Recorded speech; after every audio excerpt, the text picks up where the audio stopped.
Hello everybody, we are now in Ybor City. Is it in the outskirts of Tampa or is it part of Tampa? It's in downtown. We don't have any cash, sorry bud. So, we're in downtown Tampa. So, we are in downtown... Are you sure it's downtown? There's huge buildings over that, like far. Okay. Look, I show you since you don't believe me about nothing. We're in Tampa visiting Ybor, and I didn't know very much about it. He is very much subject matter expert here, but I did read a little bit in the car. Gets its name from its founder, Vicente Martinez Ybor.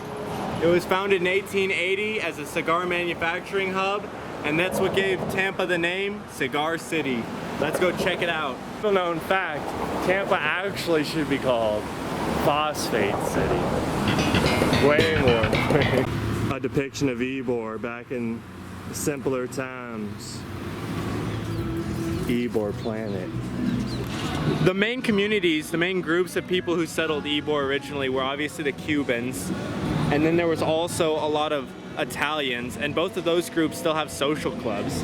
Here's the Italian social club behind me, and right next to it is actually an espresso bar, an Italian espresso bar. And there's a wine place right next to that. Yep. So it's good to see the Italians kept their stuff going. I don't know of a German social club.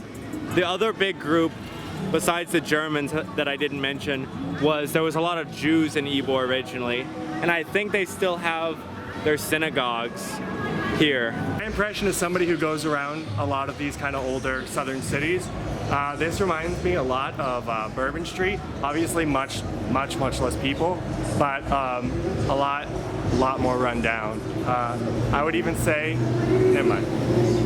But there's some trees going up here, so that's nice. They have some green space in this. There's also some unintentional green space for some reason in between the bricks. Plants are growing out. That's cool. We're here in Centro Ybor. Centro Ybor.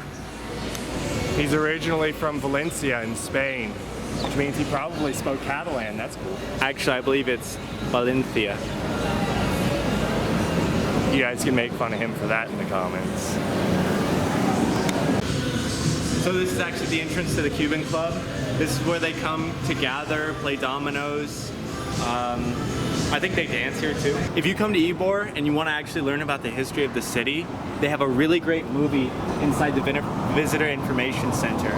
They have a lot of displays of like different time periods of Ybor. Between watching the movie and then reading more a little bit about Ybor, I actually saw there was quite a bit of uniqueness in this city more than might meet the eye when you first come and look at it.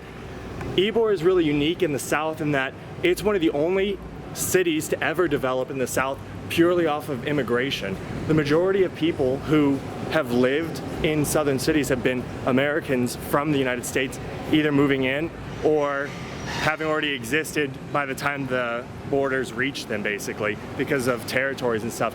This city was totally built on immigrants. It was built with almost no American influence for the majority of its history. And that goes so deeply that Cuban nationalist leaders fighting for independence built their cause here. They raised more money here than in any other city to fight for Cuban independence. We're here at Columbia Restaurant, the oldest Spanish restaurant in the United States. I've eaten here once before. It was delicious. This is Lane's first time here. This was established in 1905. It also has Spain's oldest beer on tap. Let's go try it. This is the road that the Rough Riders, led by Teddy Roosevelt, the bull moose of San Juan Hill, rode down on their way to Cuba during the Spanish-American War. Really cool. The oldest beer in Spain. Estrella Galicia. You rude son of a beep. It's pretty good. I like it. It's very light. Light beer. It's good on a hot day for sure.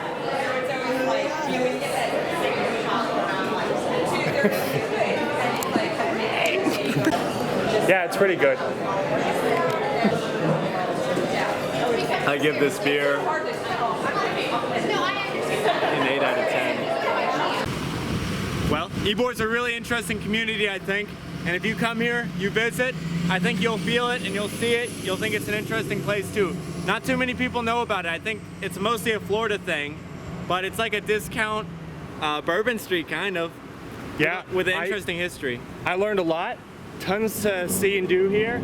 I could definitely see this place popping off on a weekend. We're catching it on a Sunday, like mid-afternoon, so and there's still a lot of people out dancing and singing and stuff. We didn't really show that so much because it'd be a little weird, but there was quite a few clubs that were actually pretty like popping right now.